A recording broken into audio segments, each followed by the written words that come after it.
très heureux d'être avec vous ce soir pour vous parler d'un sujet que j'aime beaucoup, à savoir Versailles, pour vous parler de ma passion, les arbres, et peut-être de vous dire pourquoi j'ai voulu écrire un livre sur les roses. Parce que je ne suis pas toujours très tendre, ni avec Versailles, ou du moins avec André Le Nôtre. J'ai une dent contre André Le Nôtre. André Le Nôtre est un homme qui avait du talent incontestablement. Il n'est pas l'inventeur du jardin à la française, il l'a magnifié, mais quand même, quand on travaille dans l'ombre du roi, quand on a la richesse qu'il possède, quand on a l'aura qu'il a, on se doit au moins d'écrire quelques textes, on se doit de former des élèves, des apprentis, on se doit de transmettre son savoir. Que de chi. André Le Nôtre ne transmet pas son savoir, il partage son travail uniquement avec les membres de sa famille, et je le soupçonne même d'être un petit peu radin, un petit peu pingre. Et pour vous, tout ce que je vous dis, bien sûr, est étayé par des documents historiques. Je ne m'amuse pas à dire que Le Nôtre est pingre comme ça, mais j'en veux l'exemple suivant. Nous sommes en 1686, pardonnez-moi, il n'est pas tout jeune, il va mourir en 1700, mais en 1686, André Le Nôtre est fatigué, il est là, il a vraiment besoin de repos. Et son ami le marquis de Pontchartrain lui dit « Mais écoutez, j'ai un château pas très loin de Versailles, venez donc chez moi pendant quelques semaines, vous requinquez. » Et André Le Nôtre accepte. Le marquis de Pontchartrain est heureux d'avoir chez lui le grand André Le Nôtre. Il en profite donc pour lui confier pour lui demander quelques conseils. Après 3 mois d'hébergement d'André Le Nôtre, quand celui-ci rentre enfin chez lui guéri et en pleine forme, mais il n'oubliera pas de transmettre une note pour les conseils qu'il a prodigués au marquis de Pontchartrain. C'est quand même un petit peu gonflé, mais il est vrai que c'est peut-être ce qui fait ma passion pour Versailles. Parce que quand on vous parle château de Versailles, on vous parle Louis XIII, on vous parle donc de ce modeste pavillon de chasse. Modeste pavillon de chasse, quand on regarde la cour principale, le pavillon de chasse correspond au château de briques rouges au milieu. C'est quand même déjà une demeure de qualité. On apprend ensuite que Louis XIV, pour montrer sa puissance, va agrandir le château de son père. D'ailleurs, Louis XIV est-il le père de Louis XIII? Non, le fils de Louis XIII. Ça m'arrive d'inverser. Je me pose des questions et j'y pensais en venant, c'est marrant, à Nantes. On s'arrête à Nantes, 1 heure de retard, j'ai le temps de réfléchir, et je me rappelle cette histoire à Nantes, quand D'Artagnan vient arrêter, à Nantes, ou dans la région, il vient arrêter Fouquet. Et lui, c'est quand même amusant, parce que c'est peut-être à Nantes que l'histoire de Versailles a véritablement trouvé sa naissance. Toujours est-il que je pensais donc à Louis XIII, et j'ai un doute au niveau de sa filiation avec Louis XIV. J'ai un doute énorme, pour la raison suivante. J'espère que je ne vais pas trop m'égarer dans mes propos. Si vraiment je vous heurte dans mes propos, vous n'hésitez pas à le dire, mais je suis ce soir d'ambiance quelque peu guillerette. Il s'avère que Louis XIII n'est pas très porté sur les dames. Très honnêtement, on sait que quand il tente de séduire Mademoiselle de Lafayette, râteau. Quand il tente de séduire Marie de Hautefort, râteau. Et autant vous dire que moi, Jarnier, le domaine du râteau, c'est ma spécialité. Quand enfin il rencontre le marquis de Cinq-Mars, là, il y aurait eu une aventure. J'emploie le conditionnel, rien ne nous permet de l'affirmer. Mais toujours est-il qu'on sait que c'est un piètre séducteur, qu'il n'est pas très porté sur la bagatelle. Il épouse donc celle qui va devenir la reine de France, Anne d'Autriche, et entre les jeunes mariés, on ne peut pas dire qu'il y a un entrain au lit extraordinaire. D'accord, ils sont tout jeunes, 13-14 ans, mais replaçons-nous dans le contexte, oui. Donc, je ne critique pas trop. Toujours est-il qu'au bout de 20 ans, la reine de France, toujours pas d'enfant en vue. Or, le rôle principal d'une reine de France, en ce temps-là, est d'offrir à la couronne un héritier, pas un enfant en vue. Et au bout de 20 ans, miraculeusement, ça y est, la reine tombe enceinte. 2 versions, celle de Stéphane Bern, la mienne. La version de Stéphane Bern, qui est un homme délicieux, pour ça je me permets de le taquiner, et c'est ce qu'il me dit à chaque fois, c'est que les Français ont prié très fort pour que enfin la reine de France tombe enceinte. Et les prières ont été entendues. Pourquoi pas? Pourquoi pas? La deuxième version, celle que je privilégie, est quand même beaucoup plus drôle. En un mot, il s'avère que dans l'entourage d'Anne d'Autriche, il y a eu un nouvel arrivant. Il y a eu le cardinal de Mazarin. Il est venu travailler à côté d'Anne d'Autriche. Et quelques temps plus tard, la reine tombe enceinte. Alors je suis peut-être un petit peu, comment dire, taquin. Mais j'ai retrouvé, en écrivant un livre qui s'appelle toujours L'amour à Versailles, j'ai retrouvé aux Archives nationales un petit billet qui est conservé, et qui est vraiment conservé officiellement, et qui dit la chose suivante. C'était, vous savez, les Mazarinades, ces documents qu'on jetait par-dessus les murs de Paris. Ce document est donc contemporain, il date de l'époque, et il dit, alors pardonnez-moi, il est un peu osé, j'en conviens, mais voilà ce que dit le papier: les couilles de Mazarin, homme fin, ne travaillent pas pour rien, car à chaque coup qu'elles donnent, elles font branler la couronne. Alors, Louis XIV est-il le fils de Louis XIII? J'ai un doute, mais on continuera quand même de penser que on va pas tout compliquer. C'est ma passion, la petite histoire. Je veux dire, pourquoi c'est ma passion? Parce que j'ai la chance d'habiter Versailles depuis maintenant presque 47 ans. Je ne sais pas si vous imaginez, moi ce matin, quand j'ai ouvert mes fenêtres, je ne veux pas vous aviez la mer en perspective. Moi, j'avais quand même le petit Trianon et le grand Trianon. C'est quand même pas mal non plus. Et depuis 47 ans, je regarde les lieux où j'habite, les lieux que j'aime, les lieux où je travaille, et je me pose sans cesse des questions. Je me dis, mais il y a quand même des raisons. Construire le château de Versailles, comme il l'a fait, comme l'a voulu Louis XIV, c'est pas très logique. On vous dit que Louis XIV arrive à Vaux-le-Vicomte, je crois que c'est en 1667 ou 68, c'est un truc comme ça, ou 62 plutôt, 62. Il découvre les splendeurs de Vaux-le-Vicomte, ulcéré que l'un de ses vassaux puisse avoir une demeure aussi belle que celle de Vaux, eh bien, pris d'une crise de jalousie, il décide, on revient à Nantes, de faire arrêter Louis XIV par d'Artagnan, celui-ci part en prison, et Fouquet, n'hésitez pas, il m'arrive des fois, la journée était un peu compliquée quand même, donc il fait arrêter Fouquet, et ensuite il emmène donc à Versailles, eh bien, sa promise pour lui montrer, Madame de Lavallière, pour être très exact, pour lui montrer le domaine qu'il va faire construire, donc en sa qualité de roi de France. Et il va être intraitable avec Fouquet, celui-ci va rester à vie dans les prisons de Pignerol, dans le sud de la France, et il va y mourir. Et je me dis, c'est quand même pas normal qu'un souverain laisse croupir en prison un type qui a simplement créé un château digne d'un roi. Alors, j'ai commencé à réfléchir sur la réalité de cette histoire de Vaux-le-Vicomte. Et puis j'ai rencontré les propriétaires du château de Vaux-le-Vicomte, je pense à Patrice de Voguer en particulier, qui nous a quittés il y a quelques années, et qui m'a montré des documents. Et nous en sommes arrivés à l'explication suivante. Vous allez me trouver encore décidément coquin ce soir. Nous sommes à Paris, et le roi Louis XIV est un jeune garçon adolescent. Il est jeune, il est beau, il a 14-15 ans. Et la maman, Anne d'Autriche, on y revient, est effrayée de voir comment les femmes se comportent avec son fils. Elle n'hésite pas, au passage du roi, à lui dire des mots douteux. Certaines prennent des postures inqualifiables, d'autres ouvrent leur corsage. Anne d'Autriche est effrayée car elle a conscience qu'à Versailles, c'est devenu la course à celle qui fera de Louis XIV, jeune garçon, un homme. Et pour éviter qu'il ne tombe dans les mains de la première, j'allais dire fille de mauvaise vie, elle recrute donc Catherine Bélier. Catherine Bélier, baronne de Beauvais, 43 ans. Elle boitille légèrement, elle a le visage piqueté par la vérole et elle est borgne. Mieux encore, elle s'exprime vulgairement, d'où son nom de Cato la Borgnesse. Cato la Borgnesse a pour mission principale de surveiller le pucelage du roi, c'est pas plus compliqué. Et oui, sauf qu'un jour, on découvre que c'est elle qui a déniaisé le roi. C'est un scandale à la cour énorme. Anne d'Autriche ne quitte plus sa chambre pendant 3 jours. Elle est en larmes. La vie, heureusement, reprend son cours, et le roi, enfin, devient un peu plus raisonnable. Peut-être raisonnable, sauf qu'entre-temps, il rencontre Henriette d'Angleterre. Quand je dis qu'il rencontre, il y aurait peut-être une relation avec Henriette d'Angleterre. Henriette d'Angleterre est l'épouse de monsieur, son frère. Et Anne d'Autriche s'est dit, mais mon fils est devenu fou. Après Cato la Borgnesse, Henriette d'Angleterre, si le clergé la prend, il en est fini de la carrière de roi de mon fils. À l'époque, Louis XIV n'a pas le pouvoir qu'il aura par la suite. Alors que fait Anne d'Autriche? Eh bien, pour éviter que n'éclate le scandale, elle recrute ce que l'on appelle un paravent. C'est le terme officiel. Le paravent, c'est une jeune fille que l'on fait venir, que l'on paye pour jouer l'amoureuse. On crée un faux couple pour qu'on regarde d'un côté et qu'on oublie la réalité de l'autre. Et ce très joli nom de paravent, eh bien, a à Versailles, à Paris, pardonnez-moi, apparaît sous les traits de Mademoiselle de la Vallière. Elle est jeune, elle est belle, elle découvre le roi. On dit au roi, maintenant vous jouez l'amoureux. On dit à Mademoiselle de la Vallière, n'oubliez pas pourquoi vous êtes là. On a pensé à tout sauf à une chose, et pas des moindres, ils tombent amoureux. Mais ils tombent vraiment amoureux l'un de l'autre, mais vraiment.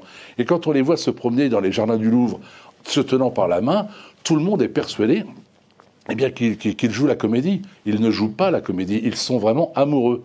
En plus, le roi vient de se marier, donc Anne d'Autriche est tranquille. Il y a le paravent, il y a l'épouse, tout se passe bien. Et on arrive aux fameuses fêtes de Vaux-le-Vicomte. Eh bien, le roi est invité, et il y va non pas avec son épouse, elle est en train de mettre au monde son fils, non, il y va avec Mademoiselle de la Vallière. Et Fouquet est persuadé que cette femme n'est pas une amoureuse. Lui aussi tombe dans le piège. Il pense que c'est un paravent. Il pense qu'il ne s'aime pas. Et vu qu'il est sensible au charme de la jeune femme, que fait-il ? Il lui fait une petite proposition. Et il se dit que celle-ci, outrée d'avoir une telle proposition de la part d'un ministre des Finances, s'en serait plaint à Colbert, l'ennemi de Fouquet. Colbert ayant appris, l'indélicatesse de Fouquet, se serait précipité voir Louis XIV pour lui dire voilà ce qui se passe. Louis XIV n'a jamais accepté la trahison donc de Fouquet, et c'est la raison pour laquelle il ne lui a jamais pardonné, car derrière la construction de Versailles, derrière la construction de Vaux-le-Vicomte, il y a cette trahison amoureuse, et Louis XIV n'a jamais supporté qu'on veuille lui voler son amour. Voilà donc pourquoi j'aime Versailles, parce que c'est un lieu qui me plaît beaucoup. Et pourquoi j'ai voulu écrire un livre sur les roses ? Parce que je les ai beaucoup trop ignorées, et pendant beaucoup trop longtemps. Je ne regardais pas les roses, je les aimais moyennement. Moi, mon truc, c'était les arbres. Parce que j'ai fait une découverte extraordinaire il y a 7-8 ans. J'ai découvert que les arbres étaient immortels. Et ils le sont vraiment. Quand je dis qu'ils sont immortels, j'en veux pour preuve le chêne d'Allouville. Le chêne d'Allouville, il vit sur la commune du même nom, en Normandie. Il serait âgé de 800 à 1000 ans. C'est un arbre qui a une histoire extraordinaire, qui a été sauvé à la Révolution par l'instituteur qui ne voulait pas que l'on coupe cet arbre sous prétexte qu'il abritait des chapelles dédiées à la Vierge Marie. Il avait placardé sur l'écorce du vieil arbre « Temple de la raison ». Alors, on ne touche pas à un temple de la raison, et c'est Monsieur Bonheur, il s'appelait ainsi l'instituteur, joli nom, pour un homme qui a donc sauvé le chêne d'Allouville. Cet arbre, 800 000 ans, c'est vieux, c'est pas immortel, mais c'est quand même pas mal. L'arbre le plus vieux de France, il vit sur la Côte d'Azur, sur la commune de Roquebrune-Cap-Martin. C'est un olivier. Les scientifiques affirment qu'il est âgé au minimum de 2000 ans. 2000 ans, c'est certain. 2000 ans, c'est pas l'éternité, bien sûr, mais il faut reconnaître que c'est quand même très très long. Si on vous disait à vous qu'il vous reste encore 1920 années à vivre, on a quand même de quoi voir venir. Et puis vous avez les fameux séquoias, les séquoias d'Amérique, ces arbres gigantesques, 110 mètres de hauteur, des troncs incroyables. Eh bien les séquoias, eux, certains du moins, je pense au général Grant, sont âgés de 3000 ans. 3000 ans, ce n'est pas l'éternité, mais ça commence à faire quand même quelque chose d'éternité. C'est la très belle définition de Woody Allen qui disait « L'éternité, c'est très long, surtout vers la fin ». Enfin, je trouve ça astucieux. Vous avez également un arbre dans les montagnes rocheuses, toujours aux États-Unis, un arbre qu'on a appelé Mathusalem. 4800 ans, en référence, bien sûr, à cet homme de la Bible qui a vécu aussi longtemps. 4800 ans, reconnaissez que ça commence à faire beaucoup. Et puis, il y a une petite dizaine d'années, un scientifique finlandais, dans le nord de la Finlande, est en train d'explorer une forêt, ou plutôt une vallée encaissée, où vivent quelques vieux spécimens de sapins. Les sapins de Noël, tels que ceux que vous ornez pour les fêtes de fin d'année. Et ce scientifique branche ses appareils pour calculer l'âge des arbres, parce qu'il a vu qu'un arbre était rabougri, il était bizarre cet arbre-là. Il avait repoussé plusieurs fois de la même souche, donc le tronc était relativement jeune, mais la souche, elle, continuait d'émettre des tiges et des branches. Quel âge avait donc cette souche vivante ? Alors il branche ses appareils, il met son compteur, et on pratique la dendrochronologie atomique. C'est un appareil qui vous permet, pour faire simple, c'est un scanner qui, de l'extérieur, compte le nombre de cernes produits chaque année par un arbre. Et quand il voit le numéro qui s'affiche, notre homme, c'est une déduction, se dit, il faut que j'arrête de boire. Et il en profite pour changer les piles de son appareil, il rebranche à nouveau, il ne comprend pas, il se dit il y a une erreur. Alors il pratique l'analyse au carbone 14, qui confirme ses dires. Il est tellement éberlué du résultat obtenu qu'il appelle une équipe de scientifiques russe et une équipe de scientifiques américaines. Les deux équipes se précipitent et leurs analyses convergent. Ce sapin est l'arbre le plus vieux vivant sur la planète. Il est vivant et il est âgé de 9800 ans. 9800 ans. Est-ce que cet arbre-là, c'est pas, comment dire, on n'est pas dans l'immortalité? Moi, je pense qu'on l'est. On l'est franchement. Je ne sais pas à quoi ressemblera la Terre dans 9800 ans, mais je ne ferai pas beaucoup de paris. Comment? Si. Vous regardez sur Internet, on l'appelle Old Chico, parce que c'était le nom du chien de cet homme, et ce chien est mort pendant l'expédition, il a donné son nom à ce vieil arbre. Mais vous verrez, donc il est en photo. C'est un pin qui fait 4 ou 5 mètres de hauteur, garde avantage, mais qui est extraordinaire. Et pour vous montrer la bêtise humaine, pour vous montrer la crétinerie de la société dans laquelle nous vivons, son emplacement est tenu secret pour éviter le vandalisme. Je pense que vous imaginez un petit peu. Alors les arbres, moi c'est ma passion. Et les roses, comme je vous disais, je ferai des roses de temps en temps, mais vous avez dit non sans humour, j'étais le spécialiste du râteau, je voulais pas non plus trop investir dans cette fleur. Et il est vrai que j'ai eu la chance d'avoir une rose à mon nom, donc j'étais relativement fier. Et puis un jour, je me suis rendu compte de la chose suivante. Quand je présente le parc à des amis, quand je visite un jardin, on me demande parfois le nom d'un camélia, on me demande le nom d'un arbre, mais quand on vous présente un rosier, vous lui donnez toujours son petit nom. Si vous avez ici des gens, et je suis sûr qu'il y a au moins une personne qui a chez elle, par exemple un Pierre de Ronsard, on ne dira pas mon rosier grimpant, on dira mon Pierre de Ronsard. Et il est vrai que la rose est aussi la seule fleur qui est symbole d'amour fou et de respect. Imaginez une seule fleur pour déclarer votre flamme. Alors, oui, dans la campagne, un charmant gueux vous offre un coquelicot ou une pâquerette, c'est merveilleux. Mais imaginez, vous êtes quelques instants plus tard dans un relais château ou un 3 étoiles au Michelin, le même type qui se pointe avec sa marguerite. Non, là on offre une gerbe de roses. Généralement, on montre quand même qu'on a de l'élégance. Et pareil pour le dernier voyage. Ce sont des roses que l'on va offrir aux défunts, ce ne sont pas des pâquerettes ou des marguerites. Donc la fleur, cette rose, elle a quelque chose d'énigmatique. Il s'en crée chaque année des dizaines de milliers de variétés. Elles sont belles, elles embaument merveilleusement bon, elles embaumaient plutôt. Parce que là aussi, on a tellement traficoté les roses qu'elles n'ont plus besoin d'attirer l'insecte. En fait, la rose fabrique un parfum pour attirer l'insecte pollinisateur. Vu qu'elle sait au fond d'elle-même, car les plantes sont capables de savoir ce qu'elles sont, de savoir où elles vivent. On va y revenir aux plantes. C'est pour ça que j'adore les plantes. Que la rose s'est dit, pourquoi me fatiguer à produire des senteurs pour rien?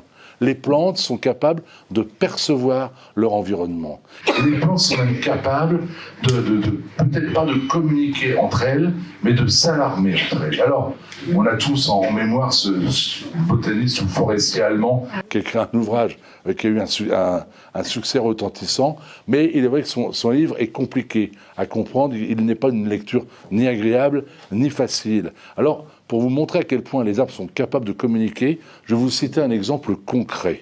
En 1976, en Espagne, des incendies dévastent une région complète. Et les scientifiques constatent, au vu des photos aériennes, que les bosquets de cyprès ont beaucoup plus résisté que les pins qui, eux, ont tous péri dans les flammes. Et les cyprès, on voit des bosquets qui ont résisté aux flammes. Alors, pas toujours, on se doute bien que si le feu arrive au pied, l'arbre va brûler. Mais le cyprès résiste davantage. Et ils se sont demandé, mais pourquoi cet arbre brûle moins que les autres? Ils ont constaté que l'arbre était capable de déclencher l'évapotranspiration. Alors l'évapotranspiration, on fait un petit cours de botanique simple, c'est quand une plante absorbe par les racines de l'eau qui va emmener jusqu'au niveau des feuilles les oligo-éléments et les sels minéraux de la terre pour les transformer en une sève assimilable par la plante, donc de la nourriture. Cette eau sert de véhicule. Une fois que c'est dans les feuilles, il y a ce que l'on appelle la photosynthèse. C'est une action très complexe qui transforme cette sève dite brute en une sève élaborée. La sève redescend vers les racines pour nourrir la plante et l'eau en trop grosse quantité est évacuée par les feuilles. C'est ce qu'on appelle l'évapotranspiration. Donc l'eau est capable de monter dans l'arbre grâce aux feuilles. Car dans chaque feuille, il y a des petites trous, des spores, qui agissent comme autant de mini-pompes. Et quand je parle que les plantes sont capables de se situer dans l'environnement, même dans le temps, la preuve, c'est que sous nos climats, l'arbre sait le plus souvent que l'hiver approche, que l'eau risquant de geler dans la terre, il ne pourra plus l'absorber, et pour ne pas avoir à souffrir pendant toute cette période où il ne pourra pas s'alimenter, il se place en dormance, et pour ne pas qu'il consomme de l'eau, il se défait de ses feuilles. Dans les pays chauds, la végétation reste verte toute l'année. C'est sous nos climats qu'il y a des plantes qui perdent leurs feuilles. Et là, juste pour que vous le sachiez, pour se débarrasser de les feuilles, la plante produit à la base du pétiole, c'est la tige qui relie la tige à la feuille, un petit bouchon de liège. Privée de la sève, la feuille continue de se nourrir en consommant la chlorophylle qui est verte. Plus de chlorophylle, les autres pigments de la feuille apparaissent, le jaune, l'orange et le rouge. C'est la raison pour laquelle il y a donc des couleurs. Une fois que la feuille est sèche, elle tombe et la sève qui ne peut plus aller dans les feuilles est stockée dans les écorces d'arbres et permettra au printemps suivant le démarrage printanier. Voilà. Donc les plantes sont capables de pratiquer l'évapotranspiration. Nos cyprès en Espagne, en présence du feu, ont déclenché l'évapotranspiration. Il a été scientifiquement prouvé que lorsqu'un cyprès est en contact avec une source de chaleur, il déclenche l'évapotranspiration pour s'entourer d'un nuage de buée. Mieux encore, les autres cyprès, qui sont non pas en contact avec le feu, mais en contact avec le premier cyprès, au même moment déclenchent leur système. Ce qui veut dire que l'arbre a été capable d'identifier le danger et d'alerter ses congénères. Autre exemple, il y a 20 ans, Afrique du Sud, il y a des acacias qui servaient de nourriture aux koudous depuis des millénaires. Les koudous, ce sont des antilopes. Et il y a 20 ans, les antilopes meurent par milliers. Les zoologistes ne comprennent pas, ils vont tous sur place, ils ne comprennent pas car l'acacia nourrit les koudous depuis l'éternité. L'arbre est devenu toxique. Raison, la population des koudous a été multipliée par 10, par 30, peut-être même davantage. Et si l'arbre ne réagit pas, il va mourir. Eh bien, le koudou est devenu toxique. Ils ont détruit la moitié des koudous d'Afrique du Sud. Et maintenant que la population des koudous est redevenue raisonnable, l'arbre, à nouveau, est devenu comestible pour la bestiole. C'est assez extraordinaire. Ce qui veut dire que, 1, la plante a été capable d'identifier le danger, 2, qu'elle a été capable de trouver un remède, c'est-à-dire de se sortir de mauvais pas, mais mieux, si tous les koudous, si tous les acacias ont été capables au même moment d'instaurer la même défensive, c'est bien la preuve qu'ils sont en train de communiquer. À ce moment précis, y a-t-il une première question ? Ce qui m'arrangerait pour ne rien vous cacher. Prends un petit verre d'eau. Pas de question. Oui. Pourquoi avez-vous parlé du général Grant ? Oui. Du général Sherman ?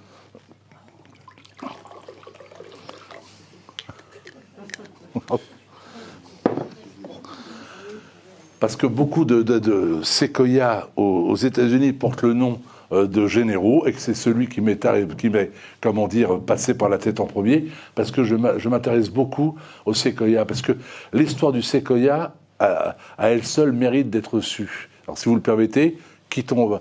On m'avait dit que je pouvais raconter ce que je voulais, donc je pars dans. L'histoire des séquoias débute véritablement en 1844. Il y a un homme, il s'appelle John Bidwell.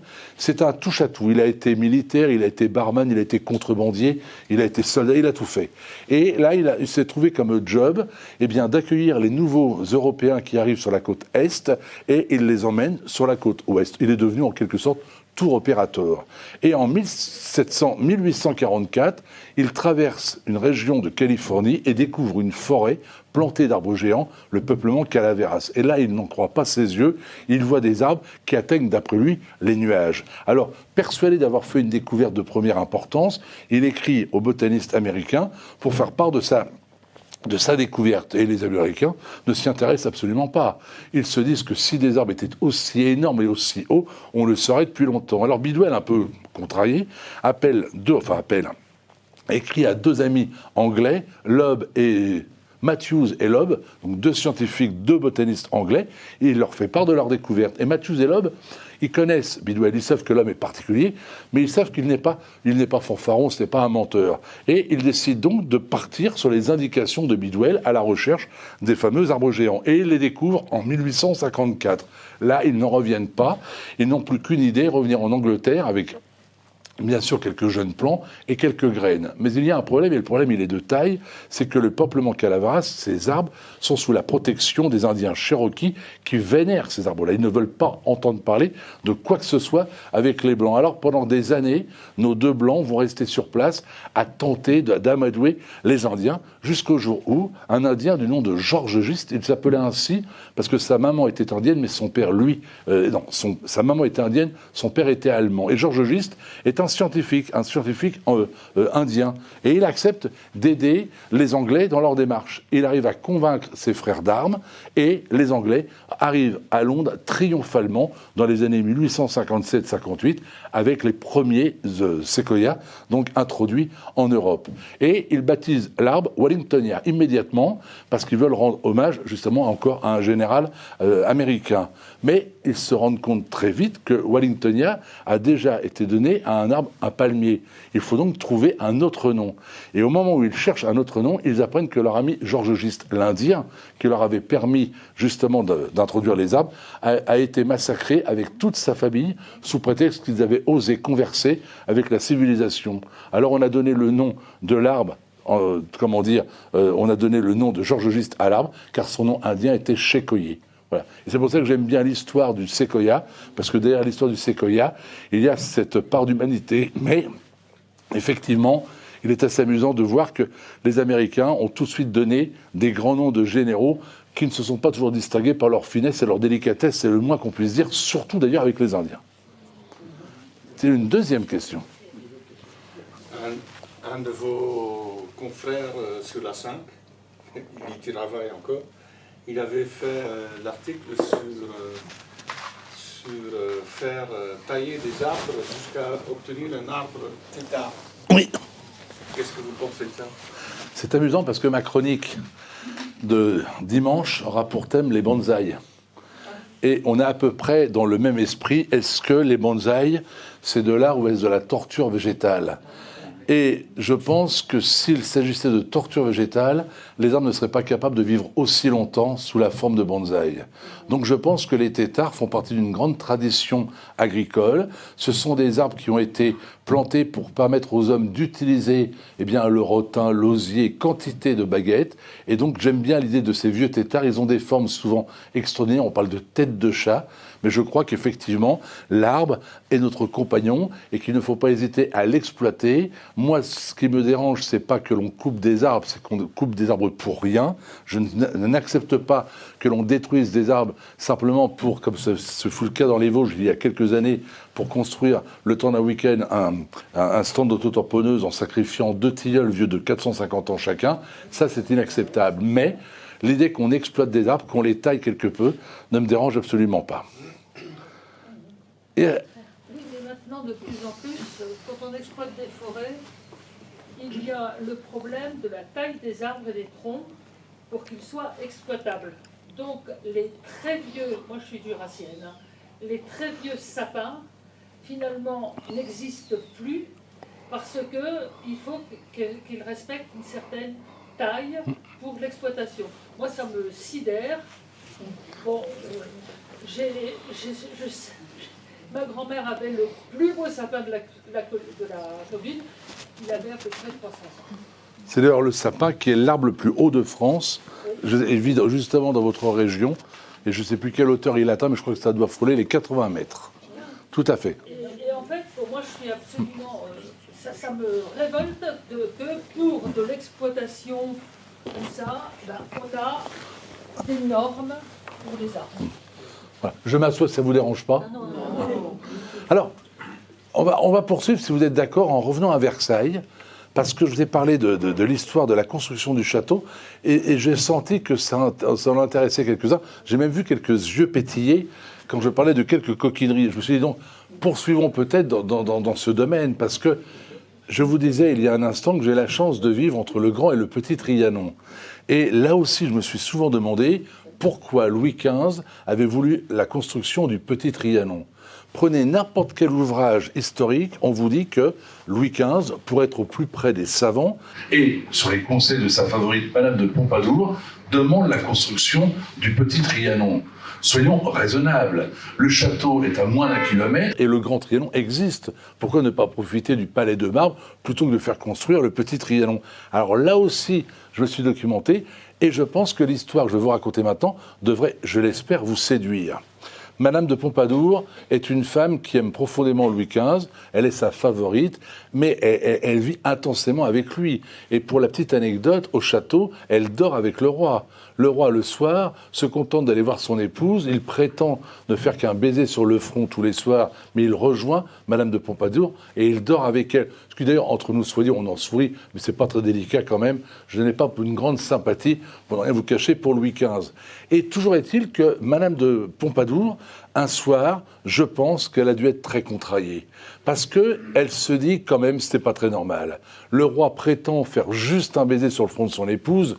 Il me prend pour une imbécile. Tous les ans, la reine accouche d'une petite fille. Alors, hein, le bisou, je veux bien. On sait que Madame de Pompadour, pour distraire Louis XV, n'hésite pas à se costumer. On a l'inventaire de ses effets après son décès. On y voit des costumes de jardinière, de bergère. Elle s'habille pour s'amuser avec le roi. On sait, tout ça est établi, je n'invente rien, qu'elle a fait construire en ville le Parc Auxerre, qui est un hôtel particulier où des jeunes femmes sont éduquées avant d'être présentées au roi. On sait même, mais de manière certaine, grâce au valet Lebel qui espionne un petit peu ce que fait le roi, on sait qu'elle demande de temps en temps à des amis, eux, de se joindre à elle pour distraire le soir le roi. Aujourd'hui, en termes administratifs, on parle d'externaliser les prestations. Malgré tout, ce que Madame de Pompadour fait donc pour son royal amant, le rituel de Louis XV est le même. Tous les soirs, il prétexte d'aller embrasser son épouse. Puis, après avoir honoré Madame de Pompadour, car notre homme est vert et il le sera toute sa vie, il emprunte un petit escalier près de la chambre pour monter à l'étage supérieur où des jeunes filles l'attendent. Et je pense, ça n'engage que moi, je pense qu'un soir, elle a dû dire quand même, il exagère. Avec tout ce que je viens de vous dire, comment peut-il continuer à me tromper, mais comme ça, devant tout le monde? Alors un soir, très en colère, et là on n'est plus du tout dans l'hypothèse, c'est consigné dans les notes, elle convoque l'architecte du château. Elle lui montre l'escalier et elle ordonne que l'escalier soit détruit. Louis XV ne dit rien. Il laisse faire.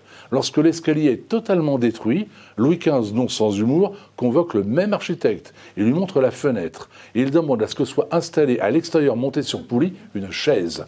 On l'appellera la chaise volante. L'ascenseur est donc né à Versailles, sous Louis XV.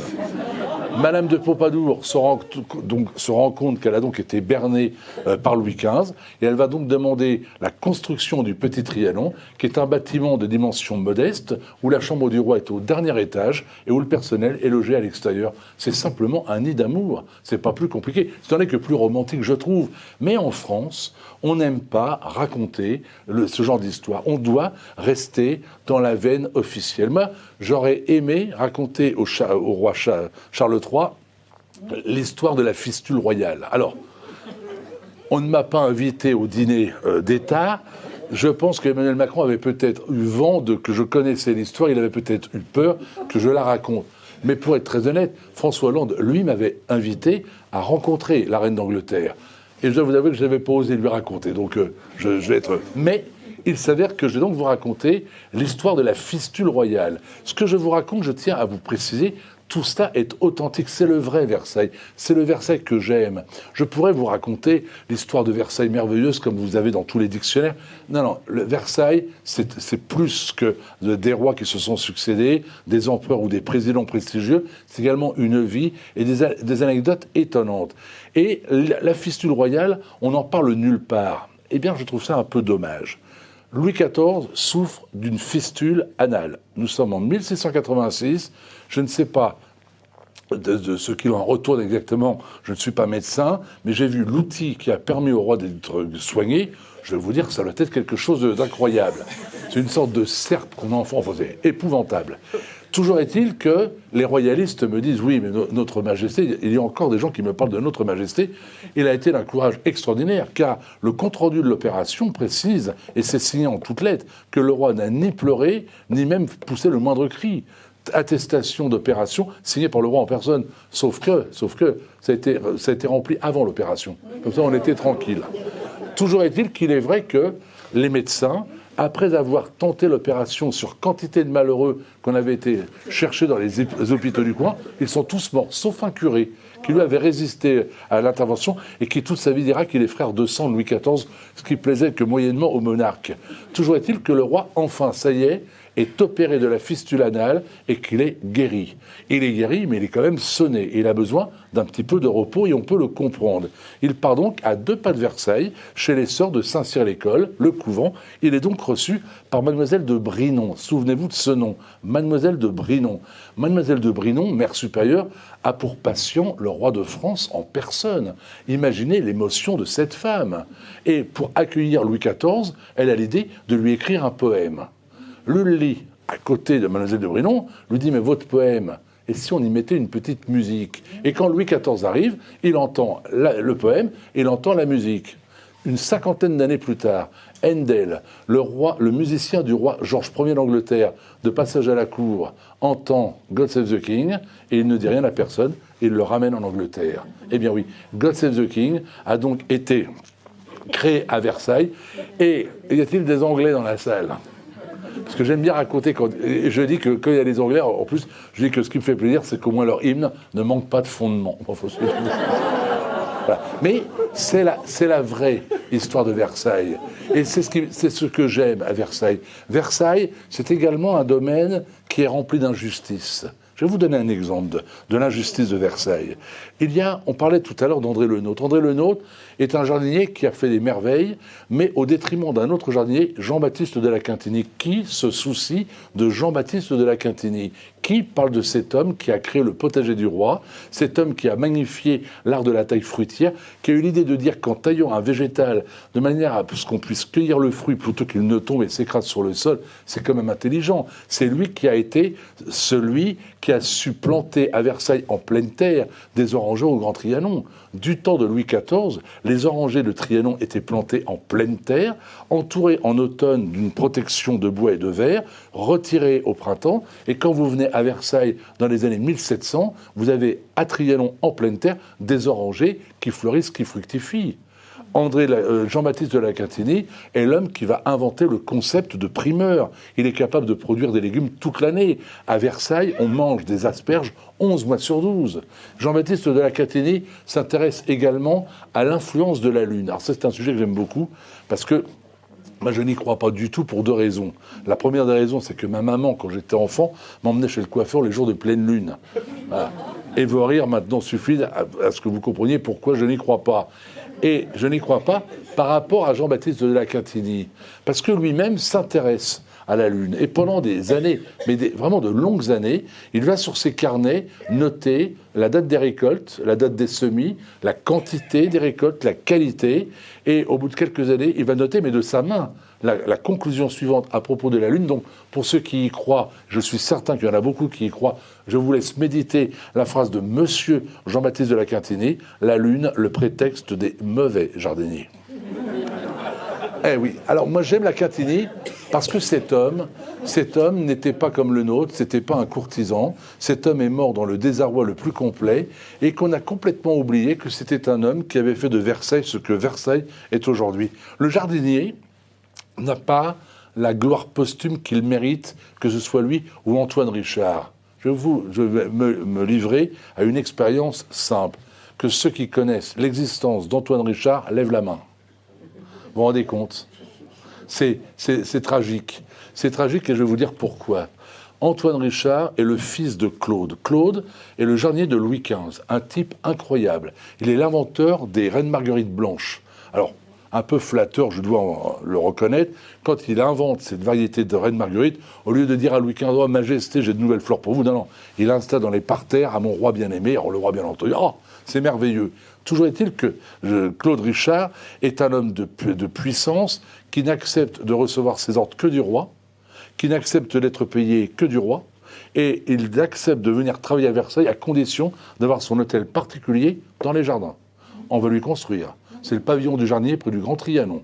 Donc ça vous donne une idée de la puissance du bonhomme. Et il a un fils, Antoine Richard. Antoine Richard, pendant que son père est le grand patron des jardins, lui parcourt la Méditerranée à la recherche des plantes les plus belles et les plus rares. En 1774, Louis XV meurt et Marie-Antoinette monte avec Louis XVI sur le trône. Et la première chose que Marie-Antoinette demande à Antoine Richard, le fils de Claude, est de détruire la pépinière de son père pour créer un jardin dans le goût de l'époque, le jardin anglais, le jardin qu'on connaît aujourd'hui. Déjà, cet homme, c'est pas évident pour lui de détruire ce qu'a fait son père, mais il faut bien faire son travail, et il le fait. Il est donc le créateur du jardin de Trianon. En 1792, en pleine tourmente révolutionnaire, il est prévu de morceler les jardins et de les vendre aux enchères. Vous avez compris que si Versailles est morcelé et vendu, c'est fini. Versailles va disparaître. Alors il s'oppose à ce projet. Et il en faut du courage en pleine période révolutionnaire pour s'opposer au délire de ces individus-là. Et il va faire mieux. Il va planter dans les parterres du château des pommes de terre et autour du Grand Canal, dans les bosquets, des arbres fruitiers. Et solennellement, il déclare « Versailles devient source d'alimentation pour le peuple ». Eh bien, c'est grâce à Antoine Richard que Versailles, aujourd'hui, existe toujours. Et je ne cesse de dire à tous les patrons de Versailles qui se succèdent, je les ai tous connus depuis 47 ans, ce serait bien qu'un jour, il y ait une petite plaque qui rappelle que si Versailles existe toujours, on le doit à un jardinier. Il n'y a toujours pas cette petite plaque. J'ai donc décidé de me venger maintenant en disant du mal de tous les présidents qui n'ont pas eu l'idée d'avoir une petite plaque. Alors, vu que je ne peux pas dire du mal de tout le monde, hein, donc je vais me limiter, si vous le voulez bien, à une présidente d'il y a quelques heures. Oh, c'est du mal bien gentil, mais comme ça, je vais vous raconter une histoire qui me tient à cœur et que je raconte beaucoup. Mais c'est une manière de me venger, effectivement, que l'on ne se préoccupe pas suffisamment des jardiniers. En 1999, c'est la tempête à Versailles et 18 500 arbres seront jetés à terre, cassés, déracinés. C'est un spectacle épouvantable. Et il y a un arbre qui a résisté au vent furieux, c'est le chêne de Marie-Antoinette. Il est toujours droit dans son bosquet, mais il n'est plus protégé du vent et du soleil par les autres arbres qui, eux, sont tombés. Et quand un arbre se retrouve en contact direct avec le soleil, il est comme vous, en contact avec le soleil, eh bien, ce n'est pas bon pour la santé. Et l'arbre va décliner. Il va décliner jusqu'en 2003. 2003, souvenez-vous, c'est la grande sécheresse, c'est la canicule. Et le vieux chêne, pour limiter ses besoins en eau, souvenez-vous ce que je vous disais tout à l'heure, eh bien, va limiter ses feuilles. Vous avez remarqué, en été, quand il y a les périodes de canicule, les feuilles tombent. Et le chêne, pour se sauver de la sécheresse et de la canicule, se sépare d'un nombre important de feuilles. Mais le drame, c'est qu'il est trop vieux pour en reproduire avant l'automne, et la parade mise en place pour le sauver de la canicule va finalement le tuer. Nous sommes donc en 2003, nous sommes en août, et je regarde cet arbre magnifique, 35 mètres de hauteur, un port superbe, il est mort et je suis triste. Et je suis avec une amie journaliste, et elle me dit, et si on en faisait un petit mot dans mon journal? Elle était journaliste au Parisien Libéré, c'était comme ça à l'époque, édition locale. J'appelle donc la direction de la communication, et je leur dis, écoutez, le chêne de Marie-Antoinette est mort, on peut peut-être en parler dans les médias. Là, on me répond, Alain, tu rigoles, tout le monde s'en fout de ton arbre. Je suis un petit peu contrarié quand même. Le lendemain, 2 petites lignes dans le Parisien qui indiquent que le chêne de Marie-Antoinette est mort. Le soir, je reçois un appel de l'agence France Presse qui me demande de confirmer l'information, ce que je fais. Et le surlendemain, les médias du monde entier, en première page, annoncent la mort du chêne de Marie-Antoinette. Ce fut un déferlement médiatique, vous n'avez pas idée. Je suis donc très content de mon résultat, parce que je n'avais pas envie que cet arbre meure dans l'anonymat. Et puis, je prends la décision de laisser l'arbre vivre dans le bosquet. Parce que je le trouve beau. Il est mort, mais il est beau. Malheureusement, le bosquet est humide, et au bout de 2 ans, eh bien, l'arbre risque de tomber, de créer quelques dégâts. Et j'ai l'idée, non pas de le couper, je veux éviter qu'on dise on a recoupé Marie-Antoinette une 2e fois. Mais même moi, de temps en temps, j'ai un humour, je me calme un petit peu. Et je me dis, et si on le retirait dans son intégralité pour l'exposer près du Petit Trianon, là d'où il tient son nom. Il s'appelle chêne de Marie-Antoinette parce que en 1776, tous les arbres du parc, ou presque, ont été coupés dans le cadre d'une restauration, d'une régénération. Tous, sauf 2 ou 3, dont le chêne de Marie-Antoinette. Et quand Marie-Antoinette allait au Petit Trianon, on dit qu'elle s'arrêtait sous cet arbre pour profiter de son ombrage. Est-ce vrai ou pas? Je ne sais pas, mais l'appellation chêne de Marie-Antoinette est une apparition qui est apparue dans les années 1900. Les vieux guides des années 1900 parlent déjà du chêne de Marie-Antoinette. Et je me dis qu'en retirant cet arbre avec une partie de ses branches, avec la souche et le tronc encore fixés, ça aurait quand même de la gueule, et puis on pourrait l'exposer devant le petit Trianon, un peu comme un gisant, qu'on vienne lui rendre un dernier hommage. Pourquoi à Versailles n'aurait-on des sentiments que pour les rois, les empereurs et les présidents, d'admiration pour les tableaux, les tapisseries et les meubles, et pourquoi les arbres qui ont contribué à la réputation de Versailles ne seraient pas davantage mis en valeur? Alors, j'appelle les dépanneurs des Yvelines, je leur demande s'ils accepteraient de venir m'aider gratuitement à arracher un arbre qui pèse quand même son poids. Tous me disent oui. Quand même assez extraordinaire. Comme quoi, je ne cesse de dire que les Français ont beau dire ce qu'ils veulent, nous sommes en République, ils sont tous royalistes, vous êtes tous royalistes au fond de vous, on aime trop Versailles pour ça. Et les dépanneurs arrivent, et il est donc décidé de sortir le chêne tel quel de son bosquet.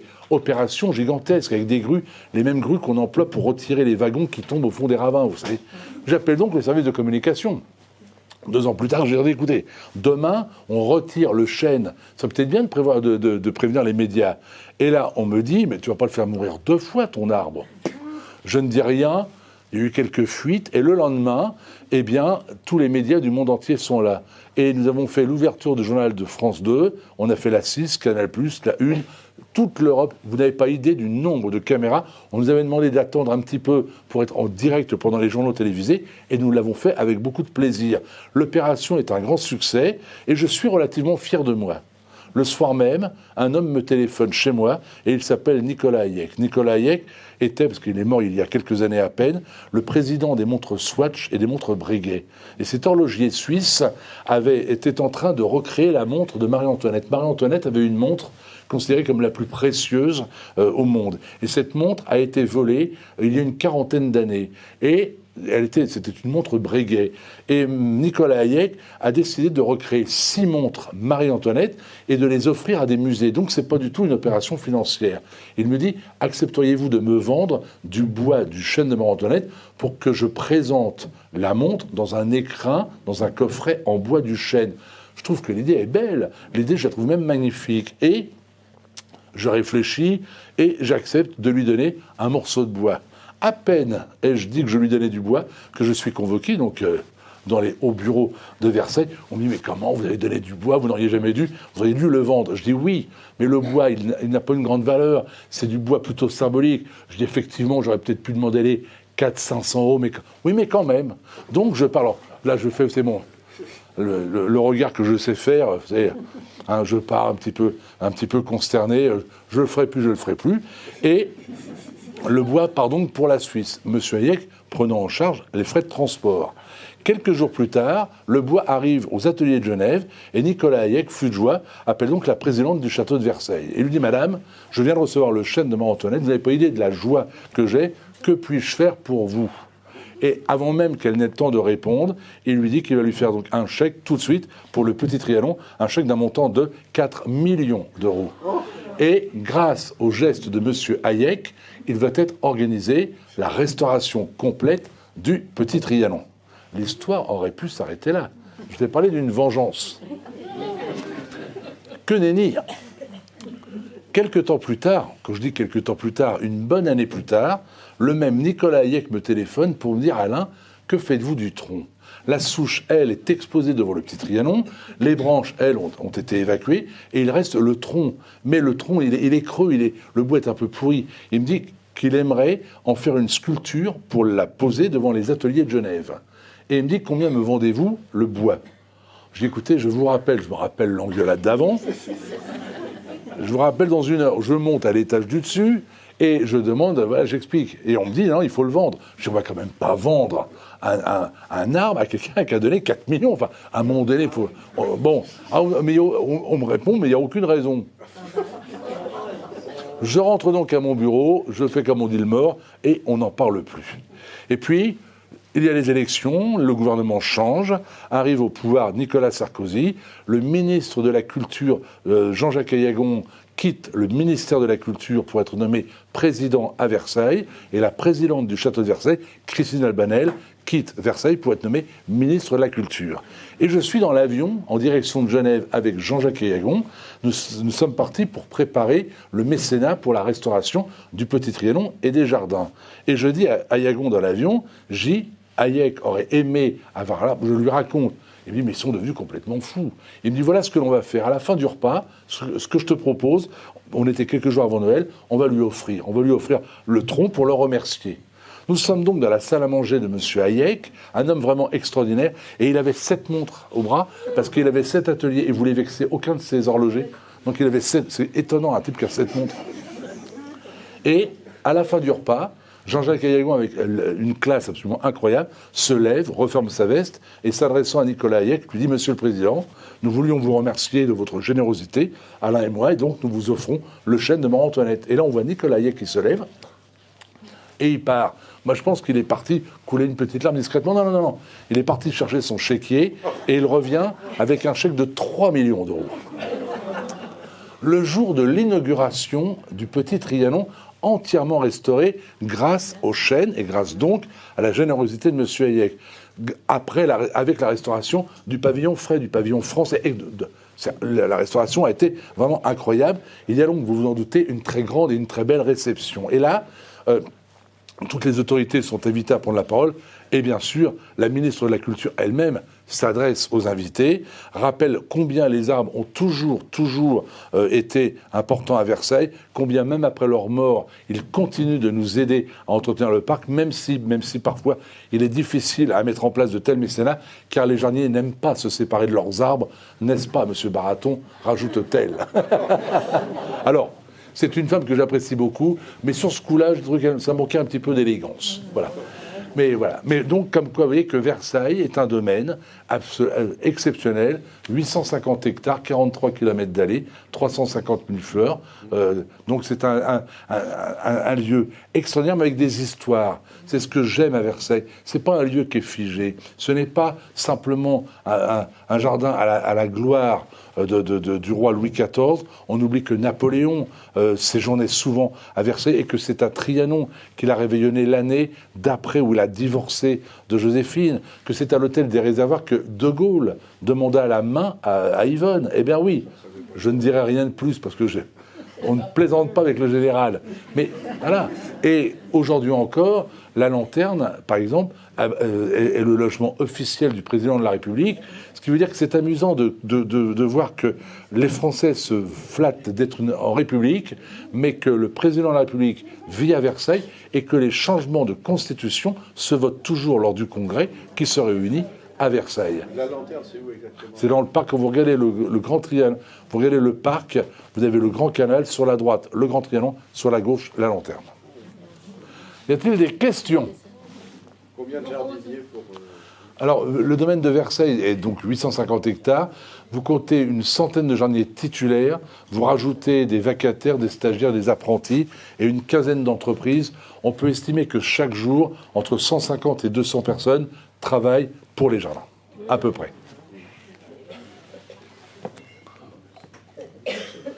Est-ce qu'il y a des questions? Parce que moi, j'ai toute la soirée maintenant. Donc le train est arrivé. S'il vous plaît.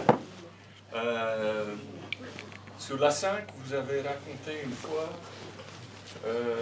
comment vous taillez les roses à Versailles. Ah. Moi, je l'applique un petit peu, mais je ne sais pas si c'était une blague ou si c'était vrai. Sachez que quand... Non, je plaisante rarement avec la taille des rosiers. Je vous explique en 2 mots. Je suis sur France Inter depuis maintenant 2003, donc depuis 20 ans, et je ne pensais jamais qu'un jour j'aurais la chance d'officier sur cette très grande et très belle station. Et c'est Jean-Pierre Coff, qui était un homme que j'aimais profondément, qui m'a permis de rentrer à France Inter. Oh, une petite anecdote à propos de Jean-Pierre Coff, parce que vraiment, les liens qui m'unissaient avec lui étaient des liens très forts, très puissants. C'était quelqu'un vraiment C'est la seule personne devant laquelle, vraiment, quand j'y pense encore, j'ai de l'émotion à y penser. Et Jean-Pierre Coff était quelqu'un d'une élégance incroyable, d'une générosité folle, mais il avait un caractère qui était quand même quelque peu trempé. Et il s'avère que nous avons décidé ensemble d'écrire un livre en commun, La véritable histoire des Jardins de Versailles. C'est lui qui avait eu l'idée du titre, déjà même le terme, la véritable histoire. Sous-entendu, tous les autres trucs, méfiez-vous. Mais il avait raison. Coff venait souvent à la maison et il avait le chic pour me poser les questions avec des réponses que j'avais du mal à trouver. Du style, pourquoi a-t-on planté un chêne ici ? D'où vient ce chêne ? Pourquoi ? Et on a donc écrit ce livre-là. Et on décide donc je vais chez lui, il habitait près de Châteaudun, pour l'écrire. Et je vous explique en 2 mots une journée d'écriture avec Jean-Pierre Coff. Donc moi, je m'étais mis dans le jardin parce qu'il avait un petit studio que j'adorais. Donc dans le jardin qui servait de bureau.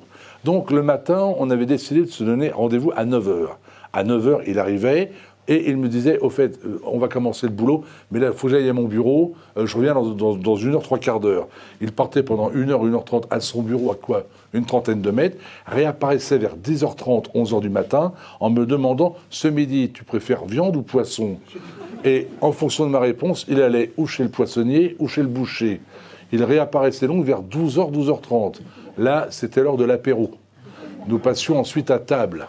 Après, une petite sieste, bien évidemment. On retournait au bureau et il me disait, je reviens tout de suite, je vais à mon bureau, j'ai 2 ou 3 appels à passer. Là, il disparaissait pendant 1 heure ou 1h30. Et quand il revenait, c'était pour me dire, ce soir, t'es plutôt viande ou poisson ? Et un soir, ou plutôt un midi, il est de mauvaise humeur. Et il rentre, ouais, il me dit, oh, ça n'avance pas, tu ne fous rien et tout. Je le regarde, mais je dis ça. Mais je lui dis, et je lui dis, mais t'arrêtes de jouer les divas hystériques, parce que bon, il était quand même de temps en temps un petit peu particulier. Et donc je m'engueule avec lui, mais de manière, mais vraiment, j'allais dire virile. Et je décide de partir. J'écoute, maintenant, tu m'emmerdes, je m'en vais. Hein. Et je dis, je n'ai pas besoin de toi. Il me dit, parce que tu crois qu'un éditeur va faire un livre avec ton nom à toi tout seul ? Mais il dit, tu te mets le doigt. Je ne vous dis pas où est-ce que je le mets. Vous vous en doutez. Et je lui dis, tu es toujours aussi aimable. Et je m'en vais. J'arrive à la maison. J'y suis depuis quelques minutes à peine que le téléphone sonne. France Inter. Et on me dit, accepteriez-vous de tenir une chronique hebdomadaire sur les ondes ? Je dis oui, avec plaisir, mais qui vous a parlé de moi ? Jean-Pierre Coff. Oh, ben je dis, il y a combien de temps ? On me dit, il y a une demi-heure. Ah bon ? Donc je dis oui à France Inter et j'appelle Coff. Et je lui dis, explique-moi. Il y a encore 2 heures, tu me traites de tous les noms, tu me traites de con, et là tu me proposes maintenant à France Inter. Et il me dit, tu vois, tu confonds conneries et compétences. Et de rajouter, quand je te dis que t'es con, il m'a raccroché le nez. Voilà. Mais c'est grâce à... Bon, c'est rabobiché bien sûr, mais c'est grâce à Jean-Pierre Coff que je suis rentré à France Inter. Et je ne pensais pas y rester très longtemps, parce que j'ai un humour parfois un peu décapant. Je crois que je suis le seul type à la radio qui engueulait les auditeurs quand ils n'étaient pas d'accord. Je n'étais pas d'accord avec eux. Mais je pense que si... je suis invité à parler de jardin sur une grande station, c'est que j'ai une expérience qui me permet peut-être d'en parler. Moi, j'aime bien le vécu. J'ai constaté que certaines plantes qui ne supportaient pas la taille, en fait, la supportaient très bien. J'ai 40 ans de métier derrière moi. J'ai aussi toute une tradition de jardinage, de jardinier également à mes côtés. Donc, je pense quand même, aujourd'hui, avoir une certaine expérience. Et pour ce qui est des rosiers, eh bien, je vais tout vous expliquer. Donc, pour répondre clairement à votre question, j'ai fait une école horticole il y a très très longtemps et on m'avait appris à tailler les rosiers. Alors, je peux tout vous expliquer. Vous prenez le rosier classique, alors vous taillez à 3 ou 4 yeux maximum, l'œil, le dernier étant dirigé sur l'extérieur. Vous taillez en biseau pour éviter que la goutte d'eau qui descend à 300 km/h ne reste pile sur la tige s'il venait à geler. Vous dégagez le cœur du végétal. Cette taille sera faite au printemps lorsque les grosses gelées ne seront plus à craindre, etc., etc. Je peux vous en parler pendant des heures. Et puis, donc je suis très doué dans la taille des rosiers. Et quand j'ai 16-17 ans, pour me faire de l'argent de poche, je taille les rosiers de tous les voisins de mes parents. Je suis content de leur expliquer le principe même de la taille. Les petites branches parallèles, les branches un peu grêles, vous voyez, voilà. Ah, merveilleux. Et puis, j'ai la chance dans mon métier de rencontrer des gens extraordinaires. Moi, j'ai rencontré des gens extraordinaires. Pour ne vous cacher, je suis en train d'écrire mes souvenirs, parce que je me dis quand même, moi qui suis rentré à Versailles en vélo Solex, parce que ma maman ne savait pas quoi faire de moi, j'ai rencontré l'empereur du Japon, j'ai dîné avec la reine d'Angleterre, je me suis promené avec Michael Jackson, voilà, et j'ai été invité par David Austin. David Austin, le créateur des fameuses roses Austin, m'invite à le rencontrer en Angleterre. Je vais donc le voir et il me montre sa roseraie. Et je vois des types en train de tondre les rosiers au taille-haie à moteur. Je le regarde, je suis quand même très surpris et il me dit c'est ce qu'il a toujours fait. Bon, je me dis, cet homme est devenu fou, il était plus très jeune, mais quand même. Je suis reçu ensuite par la très sérieuse Société Royale de Roses. Ça plaisante pas. Je vous assure que pour y rentrer. Et là, ils m'offrent leur bouquin, qui a été traduit en France d'ailleurs, où l'on conseille la taille des rosiers au taille-haie à moteur. Et on vous dit que même les petites branches grêles, vous pouvez les laisser, ça n'a aucune espèce d'importance. Pour faire simple, vous réduisez les rosiers des 2/3 et on n'en parle plus. Et ça fleurira plus tôt au printemps, plus tard à l'automne et beaucoup plus en été. Donc je suis quand même très surpris. J'arrive donc à Versailles, et je dis à mes collègues, on va changer la taille des rosiers. Et près du hameau de la Reine, il y avait une allée avec à gauche des rosiers et à droite les mêmes. Et je dis à gauche, on va les tailler comme on le fait traditionnellement, et à droite, on va faire méthode David Austin. Bien depuis à Versailles, on ne taille plus les rosiers comme on l'avait expliqué, au taille-haie électrique, et on ne s'emmerde plus. On a des rosiers qui fleurissent beaucoup plus tôt au printemps, beaucoup plus tard en été, et davantage en été. On va simplement, de temps en temps, aérer le cœur du rosier, couper le bois mort, bien évidemment, et aller tous les 4 ou 5 ans, peut-être rajeunir la plante en remettant un petit peu d'ordre. Mais on ne s'embête plus, effectivement. Alors pourquoi... Quelle est l'explication ? Je vais vous expliquer, madame. L'explication, elle est très simple. Quand moi j'ai appris à tailler mes rosiers comme ça, j'avais un pépé qui était jardinier. Mon pépé m'expliquait comment on taillait les rosiers. Et si je lui demandais, mais pourquoi tu m'apprends à tailler les rosiers comme ça, il me dit, c'est mon père qui m'a appris. Et si j'avais demandé à mon grand-père, il m'aurait dit, parce que c'est mon père. Voilà. Et en fait, on taille les rosiers parce qu'on nous a appris à les tailler comme ça. Mais ça ne sert à rien. D'ailleurs, vous-même, j'en suis convaincu, vous vous êtes déjà promené dans une campagne avec une maison totalement abandonnée. Il n'y a pas eu un jardinier dans le jardin depuis 20 ans et le rosier est couvert de fleurs. Il y a des fois. Voilà. Donc, de temps en temps, certaines plantes ont besoin d'être taillées. N'exagérons pas. Mais, bon. Mais c'est vrai que ce qui épuise, par exemple, le végétal, le rosier, c'est la fleur fanée ou la fleur qui se met en... Là, il faut les supprimer. Mais je vous assure que les massifs de rosiers, ne vous embêtez pas. Et alors, autre exemple, toujours sur la taille des rosiers, André Ève. J'étais ami avec André Ève. Et un jour, je lui en parle. Et il me dit, mais c'est ce que je fais aussi. Je lui dis, pourquoi tu ne le dis pas? Pourquoi tu ne dis pas que tu tailles comme ça? Il me dit, parce que si je le dis à mes clients, ils vont croire que je suis devenu fou, ils ne m'achèteront plus mes rosiers. Voilà. Mais donc, le plus sage et le plus simple, faites l'expérience et vous verrez ce qu'il en est. Avez-vous des questions d'autres?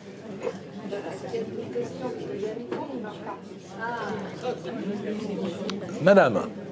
Moi j'ai une question sur les buis. Les buis sont coulottés par des petites bestioles. Je pense que le jardin à la française repose sur les buis. Qu'est-ce qui se passe à Versailles?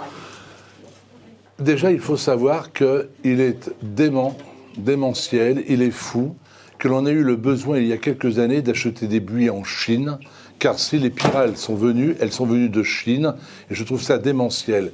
Il s'avère qu'il y a en France une situation fiscale qui est démentielle. J'ai la chance de rencontrer quantité de ministres, donc ce que je vais vous dire, je l'ai raconté à tous les ministres depuis 20 ans. Et même Marc Fesneau, l'actuel ministre, je lui en ai parlé, il m'a promis de jeter un coup d'œil, nous verrons bien. Pour que vous compreniez la situation des arbustes et des arbres, et après je répondrai à votre question, il faut savoir qu'en France, un pépiniériste en fin d'année est taxé sur les stocks. Ce qui veut dire que quand une plante n'est pas vendue, ça lui coûte de l'argent. En Allemagne ou en Italie, il n'y a pas cette imposition. Ce qui veut dire que quand la plante n'est pas vendue, elle prend de la valeur parce qu'elle continue de grossir. Moralité, jusqu'il y a 1 an ou 2, 100% des plantes achetées à Versailles venaient d'Allemagne, 100% des arbres aujourd'hui encore plantés à Paris viennent d'Allemagne parce que le code des marchés publics nous oblige à faire des marchés publics et donc on est obligé d'acheter dans les pépinières qui répondent aux critères. Les buis, eh ben, c'est la même chose. On fabrique des buis de manière industrielle en Chine. Ils sont livrés à des pépiniéristes hongrois, italiens, allemands, et qu'ils sont vendus beaucoup moins cher que les buis français. Sauf que ces buis-là sont arrivés avec des pyrales qui sont des petites chenilles, des papillons, qui font des dégâts épouvantables. Alors le problème, On va vous dire que pour traiter efficacement du problème, il faut traiter au bacille de Thuringe. Et on vous dit que c'est quelque chose d'écolo. C'est peut-être écolo, mais ça bouffe les chenilles de l'intérieur. Mais ça bouffe toutes les chenilles de l'intérieur, y compris les jolis papillons. Alors, qu'en est-il? À Volvicomte, il n'y a plus de buis. Ils ont été remplacés par une structure moderne. À Saint-Jean-de-Borgard, ce délicieux potager de Madame de Curiel n'existe plus. Le potager, oui, il n'y a plus de buis. Nous, à Versailles, on a une chance que non pas nos collègues, on a les moyens. Donc effectivement, nous bombardons de bacilles dès qu'on a une alerte. On a créé un réseau d'alerte pour être très, très observateur. Et puis surtout, on a observé on a également changé les méthodes culturales. Par exemple, la taille d'une plante est un traumatisme pour la plante. Quand vous taillez une plante, vous lui faites du mal.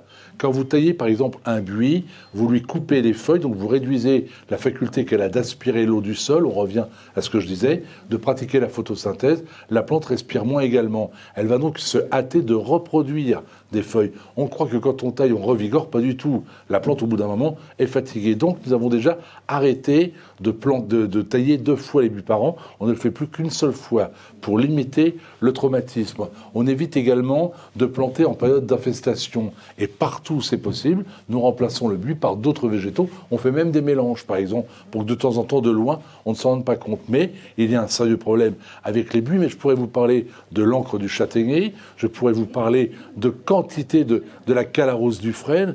On a quantité de problèmes aujourd'hui parce que justement, on n'a pas suffisamment tenu compte de la réalité économique et de la bêtise humaine. Juste pour la bêtise humaine, pour vous montrer à quel point l'homme est parfois terrible. Il s'appelle Fritz Haber. Fritz Haber, c'est un nom qui ne vous dit certainement rien. Je vais vous raconter, question de vous casser un peu l'ambiance, je vais vous raconter l'histoire de Fritz Haber. Fritz Haber est un chimiste allemand. Et dans les années 1900, mais il est le premier à inventer justement un insecticide pour les cultures. C'est le premier inventeur d'insecticides pour le monde horticole et agricole. Et il est très content de son travail, très content de ce résultat. En 1914, c'est la guerre. Et Fritz Haber pense que son produit un petit peu transformé permettra peut-être à son armée, l'Allemagne, de gagner du temps. Son épouse se rend compte qu'il est en train de dévier. Elle lui dit d'arrêter ses recherches, il devient fou. Il continue, elle se suicide. Fritz Haber est donc l'inventeur en 1914 du gaz moutarde. Ce gaz qui va faire les dégâts que l'on sait sur les tranchées. 1918, Fritz Haber pense qu'avec son invention, il risque d'avoir quelques soucis. Aussi, sitôt l'armistice est signé, il part se réfugier en Suisse où il va rester sous une fausse identité pendant 1 an. En 1919, il est rattrapé pour qu'on lui remette le prix Nobel de chimie pour l'année 1918, sous les huées des scientifiques d'ailleurs, il faut le savoir. Mais Fritz Haber se dit qu'il n'a aucune raison d'arrêter, on l'encourage à poursuivre. Alors il retourne en Allemagne, et là il s'intéresse à ce qu'on appelait autrefois les charmantes petites têtes blondes, les enfants. Et c'est l'inventeur des premiers antipoux pour les cheveux. Dans les années 1920-1930, il y a également le nazisme qui pointe son nez. Et Fritz Haber, de confession juive, pense que son produit peut-être amélioré, va peut-être permettre à son armée de gagner du temps. Et avec d'autres scientifiques, il est l'inventeur du Zyklon B. C'est l'homme qui a donc inventé ces gaz terribles pour les chambres à gaz de l'Allemagne nazie. Que fait-il quand il a livré son produit ? Étant lui-même juif, ce qui est d'ailleurs terrible quand on y pense, il sait qu'il n'est plus en sécurité. Alors il part se réfugier aux États-Unis. Il est reçu à bras ouverts. Hein. Et aux États-Unis, il rencontre un homme qui, lui, se passionne pour le végétal. Et ils vont ensemble inventer le premier végétal pour défolier la terre. Lui, Fritz Haber, meurt rattrapé par un cancer, mais son collègue, lui, est très content de son produit. Le gaz orange, c'est l'invention de Monsanto et donc des premiers désherbants. Voilà donc en quelques mots l'histoire des produits. Et c'est pour ça que j'aime bien la petite histoire, parce que la petite histoire, c'est la vraie histoire. On m'a souvent reproché, même à Versailles, même encore aujourd'hui, parfois d'être un peu, comme on dit, au ras des pâquerettes. Mais pour le jardinier que je suis, c'est normal. Mais j'aime la petite histoire parce que c'est la petite histoire qui est la vraie histoire. Tout à l'heure, Madame la Présidente a lu quelques-uns de mes passages. Par exemple, quelques des décorations.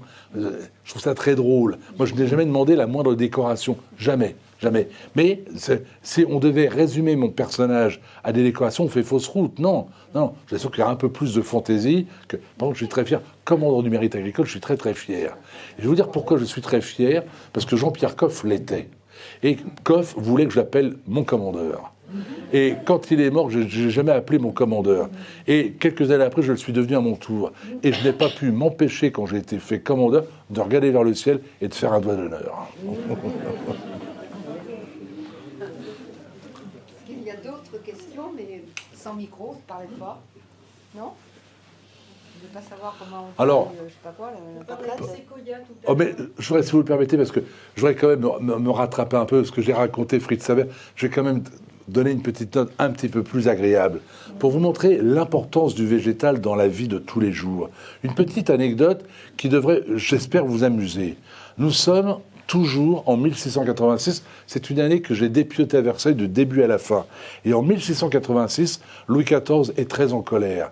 Il est très en colère parce que les travaux d'agrandissement du château, la construction des jardins, prend du temps, beaucoup trop de temps. La cause, les maladies. Les agents fréquentent les prostituées, les ouvriers, les terrassiers, parce que les prostituées sont en quantité incroyable dans les jardins et les bois alentours. En 1686, il y a tous les jours dans le parc et dans le château 36 000 hommes pour tailler les pierres, creuser les fossés, préparer les jardins. Il y a toujours à Versailles 22 000 soldats chargés de la sécurité du roi. Il y a donc une population masculine de 58 000 hommes qui vivent dans les jardins. Il n'y a pas d'hôtel. Donc vous avez compris que toutes les prostituées sont dans la région. Et Louis XIV ne le supporte plus. Non pas pour des questions de morale, mais comme je vous ai dit, pour des questions de maladie. Les équipages sont décimés. Il faut mettre un terme à la prostitution. Dans un premier temps, Louis XIV, très sûr de lui, signe un édit. La prostitution est interdite dans les jardins. Tout le monde s'en fiche. Ça continue comme si de rien n'était. Alors Louis XIV se fâche. Et il publie un certain nombre de sanctions.